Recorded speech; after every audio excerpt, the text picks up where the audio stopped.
Hello student, welcome to the Krishna classes. आज के lecture में हम पढ़ेंगे क्लास 10 की बायोलॉजी का चैप्टर लाइफ प्रोसेसेस का रेस्पिरेशन टॉपिक।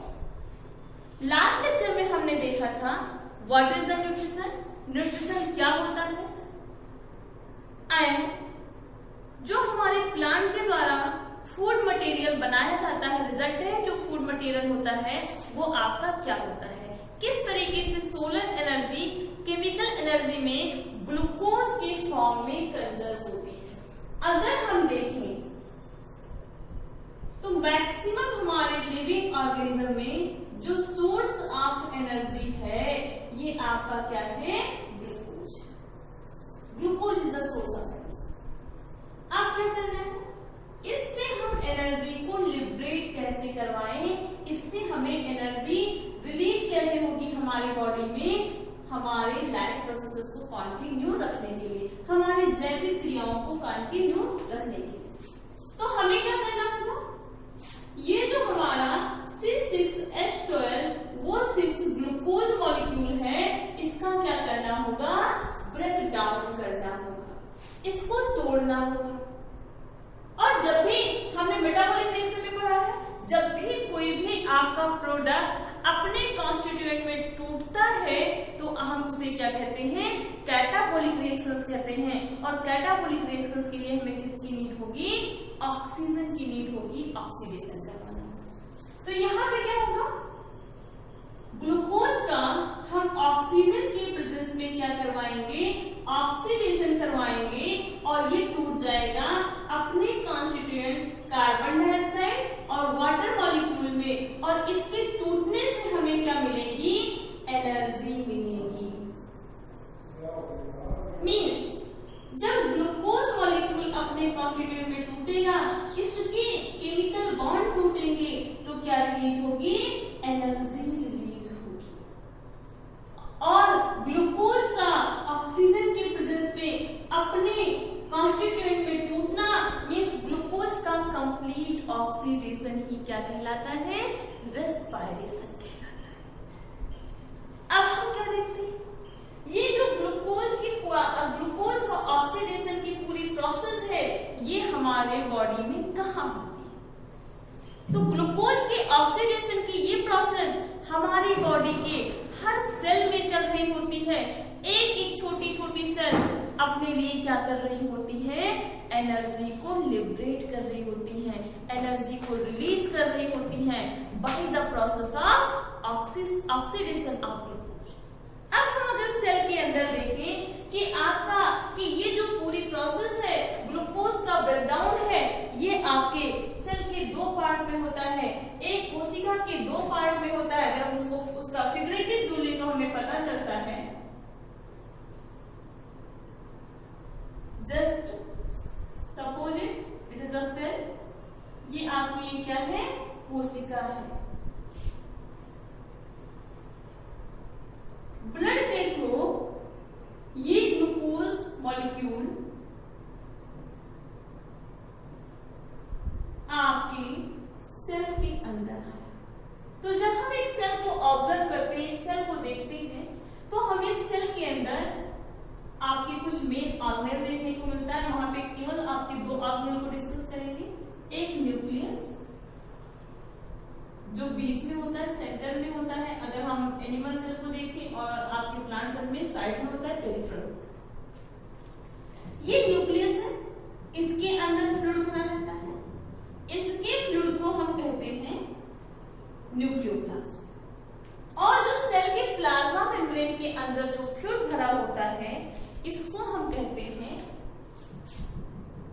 इस पूरे फ्लूइड को हम कहते हैं साइटोप्लाज्म। ये हमारा साइटोप्लाज्म, ये पूरा जितना इधर आपको दिख रहा है ये पूरा आपका क्या है, साइटोप्लाज्म है। अब हम क्या देखते हैं, इस सेल के अंदर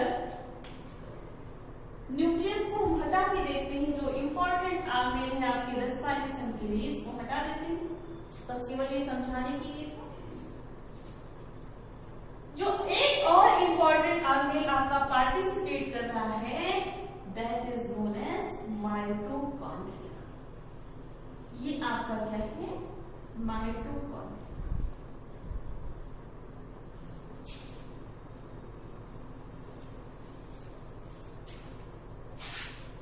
क्या होता है जब ग्लूकोज मॉलिक्यूल आपके साइटोप्लाज्म में इंटर करता है, वहीं से ग्लूकोज का क्या होना स्टार्ट हो जाता है, ब्रेक डाउन होना स्टार्ट हो जाता है।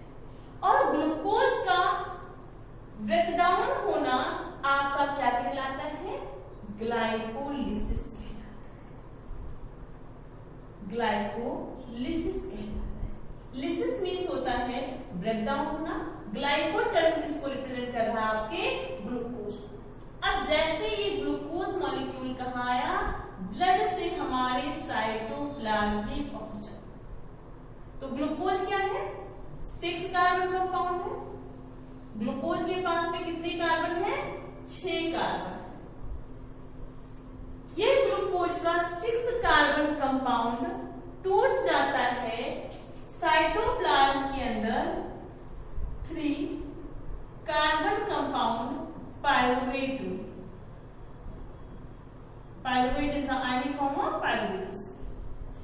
और जब ये 3 कार्बन कंपाउंड पायरुवेट में टूटता है तो आपके पायरुवेट की कितने आपके मॉलिक्यूल बनेंगे, 2 मॉलिक्यूल, क्योंकि आपका ये 3 कार्बन है और यहाँ पे ये 6 कार्बन है।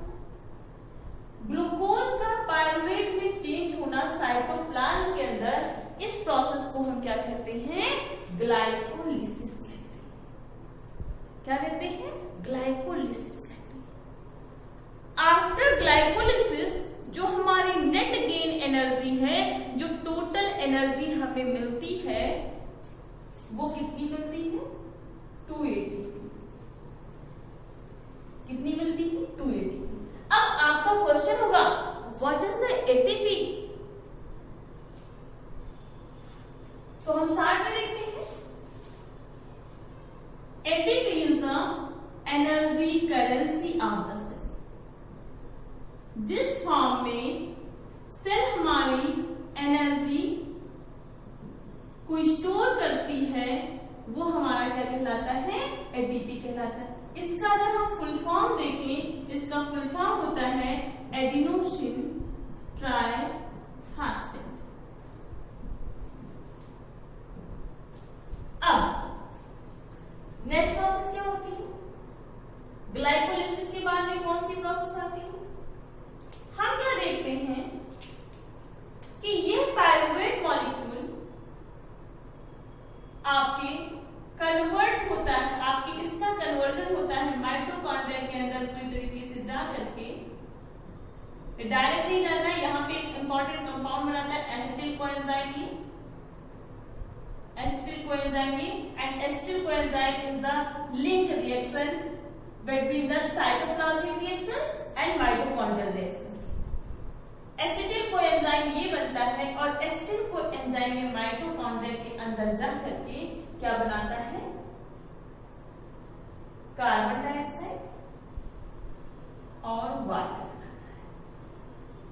किसके प्रेजेंस में, ऑक्सीजन। ऑक्सीजन का यूज कहां पे हो रहा है, माइटोकॉन्ड्रिया के अंदर हो रहा है।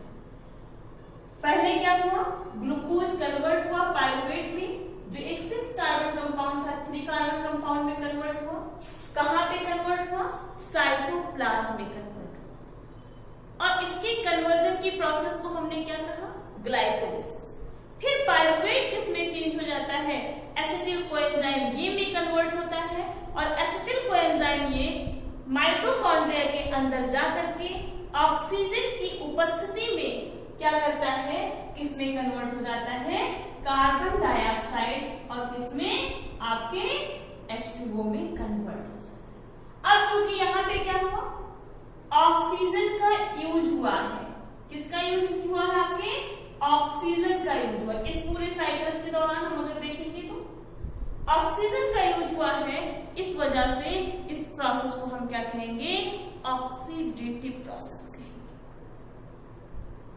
और इस तरह के रेस्पिरेशन को, जहां पे ऑक्सीजन का यूज होता है, ऐसे रेस्पिरेशन को हम क्या बोलते हैं, एरोबिक रेस्पिरेशन बोलते हैं। Aerobic respiration.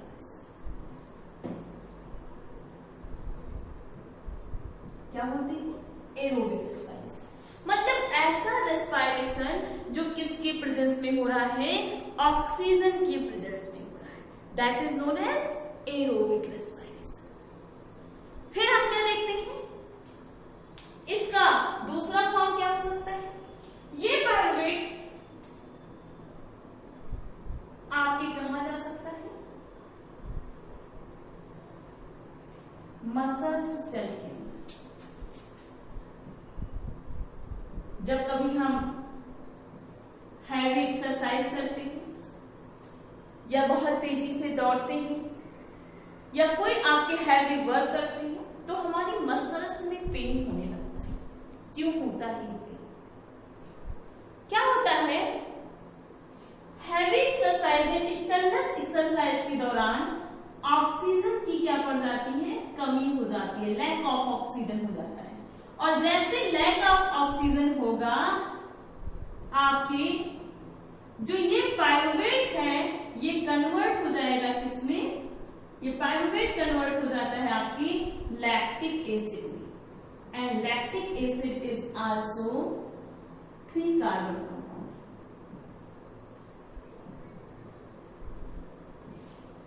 तो मॉलिक्यूल ऑफ लैक्टिक एसिड बनेंगे। कहां पे पूरी प्रोसेस होती है, ये प्रोसेस होती है आपके इन मसल सेल।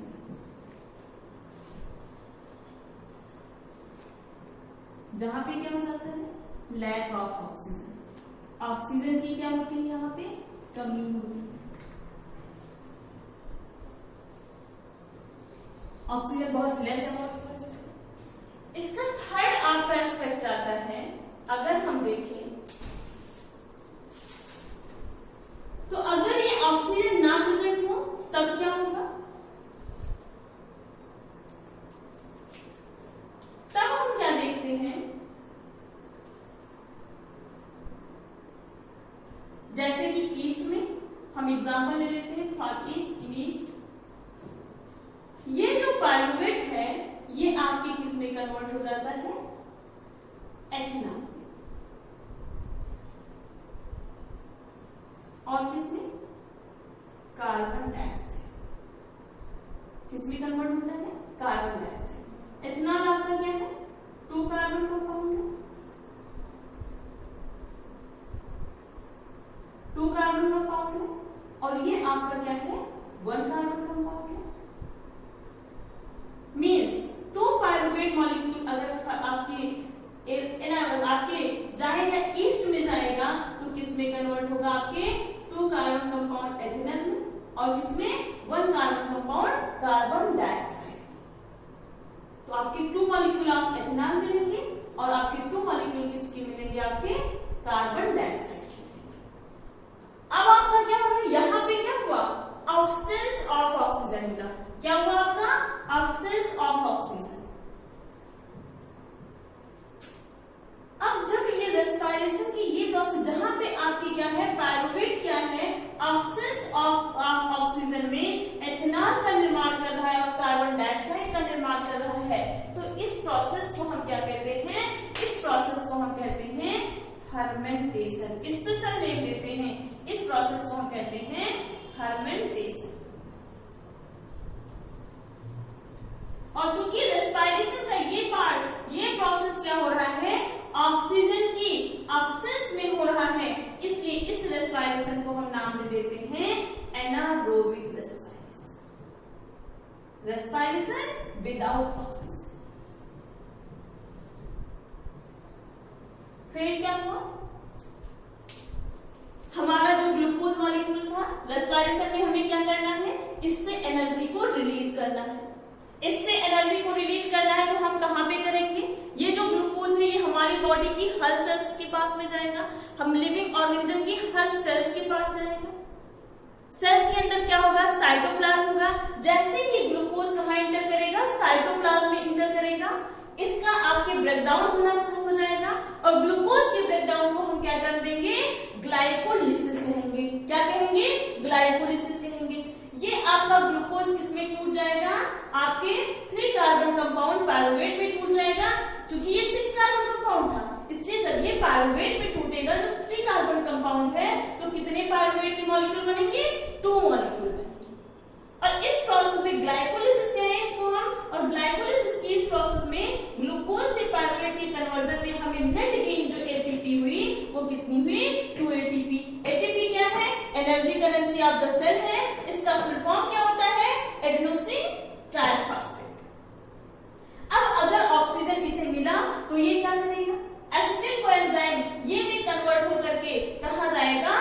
माइटोकॉन्ड्रिया में जाएगा। माइटोकॉन्ड्रिया में इसको क्या मिलेगा? ऑक्सीजन मिलेगा। वहां पे अगर ऑक्सीजन मिलेगा तो इसका क्या हो जाएगा? कंप्लीट ऑक्सीडेशन हो जाएगा। कंप्लीट ऑक्सीडेशन किसमें होगा? आपके कार्बन डाइऑक्साइड और किसमें होगा? किसमें होगा? आपके H2O में, 6H2O में। तो आपका जो पायरुविक एसिड है आपके 2 पायरुविक एसिड है, किसमें कन्वर्ट हो जाएगा? लास्ट में आपको कितना मिलेगा? 6 कार्बन डाइऑक्साइड और क्या मिलेगा? 6H2O। अब अगर हम देखें, यहां पे देखें कि ऑक्सीजन का यूज हो रहा है, तो इसको हमने क्या नाम दे दिया आपको बेटा? एरोबिक रेस्पिरेशन दे दिया। यहां से जो कार्बन डाइऑक्साइड बना H2O बना रही आपके एसिड को एंजाइम ये की कन्वर्जन में भी मिलेगा। तो ये पूरा कंप्लीट हमने कंप्लीट नंबर बताया है आपका 6H2O और 6CO2। ठीक है, कंफ्यूज मत होना। अब हम यहाँ पे देखते हैं कि जो ये 2 पायरुवेट है, अगर इसको ऑक्सीजन नहीं मिला तब क्या होगा? अगर ऑक्सीजन नहीं मिलेगा, जैसे कि फॉर एग्जांपल ईस्ट में, तो ये आपके कन्वर्ट हो जाएगा एथेनॉल में और कार्बन डाइऑक्साइड में। मींस यहाँ रिलीज ऑफ एनर्जी नहीं हो रही है। इस प्रोसेस को हमने नाम दे दिया फर्मेंटेशन। और क्योंकि ये ऑक्सीजन के एब्सेंस में रेस्पिरेशन हो रहा है, इसलिए इसको हमने क्या कह दिया? Anaerobic respiration. फिर हम देखते हैं मसल सेल में ड्यूरिंग स्टर्नस एक्सरसाइज या ड्यूरिंग हैवी एक्सरसाइज क्या होता है? जब लैक ऑफ ऑक्सीजन हो जाता है तो हमारा जो ग्लूकोज मॉलिक्यूल होता है तब भी इसका कंप्लीट ऑक्सीडेशन नहीं हो जाता है, होता है और ये कन्वर्ट हो जाता है इसमें लैक्टिक एसिड में कन्वर्ट हो जाता है, जो 3 कार्बन कंपाउंड है। और इसीलिए हमारी मसल्स में जब ये इसका डिपोजिशन हो जाता है, इकट्ठा हो जाता है, तो स्ट्रॉन्ग पेन आपके स्टार्ट होता है। इसीलिए हमें मस्कुलर पेन होता है after heavy exercise, after Stearns exercise. ठीक है, इतना समझ में। अब हम क्या देखते हैं? ग्लाइकोलाइसिस में हमें 2 ATP मिली थी, लेकिन एरोबिक रेस्पिरेशन जब हुआ, जब ऑक्सीडेशन हुआ आपके पायरुवेट का, तो यहां पर आपको मिलते हैं 36 ATP। कितने ATP मिलते हैं? 36 ATP। आपके जो हमारी एनर्जी करेंसी है, इसके 36 मॉलिक्यूल मिलते हैं। तो अगर हम देखें एरोबिक रेस्पिरेशन में टोटल गेन ऑफ एनर्जी कितनी है? तो कितनी है? 38 ATP। मींस 1 ग्लूकोज मॉलिक्यूल के ऑक्सीडेशन से एरोबिक रेस्पिरेशन में हमें कितनी एनर्जी मिलेगी? 38 ATP मिलेगी। और जबकि हमें फर्मेंटेशन में कोई एनर्जी इस प्रोसेस को जिसको हमने फर्मेंटेशन का, यहाँ पे हमें कोई एनर्जी नहीं मिल रही है। इसलिए जब भी रेस्पिरेशन आपका एनारोबिक होगा तो इसमें वही ग्लाइकोलिसिस वाली ATP बची रहेगी। मींस केवल कितनी मिलेगी? 2 ATP मिलेगी। That is the big difference of anaerobic respiration and aerobic respiration, because we gain 2 ATP in anaerobic respiration for the energy and we gain 38 ATP in aerobic respiration for the energy. अब हम आगे का point देखेंगे कि किस तरीके से आपके रेस्पिरेशन ह्यूमन बींग्स में होता है, अदर एनिमल्स में होता है, नेक्स्ट लेक्चर में देखेंगे। अभी के लिए आप इसको नोट डाउन कर लीजिए।